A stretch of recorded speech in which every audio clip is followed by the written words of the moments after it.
আমরাই কিন্তু একমাত্র চাই যে একটি নিরপেক্ষ নির্বাচন হোক। কিন্তু দুই একটি রাজনৈতিক দল আছে, তারা এখনো বিভিন্ন ষড়যন্ত্র করে যাচ্ছে। তারা ঘরে ঘরে গিয়ে এনআইডি নাম্বার নিচ্ছে, তারা ঘরে ঘরে গিয়ে বিকাশের মোবাইল নাম্বার নিচ্ছে। বিকাশের মোবাইল নাম্বার দিয়ে নিশ্চয়ই কি করা হয় সেটা আমরা সকলেই জানি। এনআইডি নাম্বার নিয়ে তারা ভোট জালিয়াতি করার চেষ্টা করছে। এবং গতকালকে আমাদের নেতাকর্মীদের কাছে ওই জামাতের ৩-৪ জন মহিলা নেত্রী ধরা খেয়েছে। সোজা কথা যে আমাদের নেতাকর্মীদেরকে দেখে তখন তারা পালিয়ে গেছে, তারা ঘরে ঘরে গিয়ে ৫০০ টাকা করে দিয়েছে এবং স্পষ্ট প্রমাণ সহ আমাদের কাছে রয়েছে। এবং সেই ৫০০ টাকার বিনিময়ে তারা তাদেরকে অনুরোধ করেছে যে আপনারা কেউ ভোট কেন্দ্রে যাবেন না।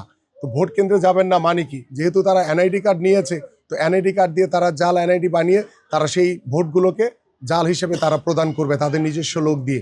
এইভাবে তারা একটি সুদূর প্রসারী একটা ষড়যন্ত্র করছে। এই ষড়যন্ত্র আমি আপনাদের মাধ্যমে এলাকাবাসী, আমার যারা নির্বাচনকালীন যারা নির্বাচন কমিশনের যারা দায়িত্ব রয়েছেন তাদের উদ্দেশ্যে বলতে চাই যে আপনারা আরও সতর্কতার সহিত আইনশৃঙ্খলা বাহিনীর সহযোগিতা নিয়ে এই ধরনের যারা অপকর্ম নির্বাচনের আগেই যারা শুরু করেছে, তারা যদি কোনোভাবে নির্বাচিত হতে পারে তাহলে দেশের অবস্থা কোন দিকে যাবে সেটা বলার কোনো অপেক্ষা রাখে না।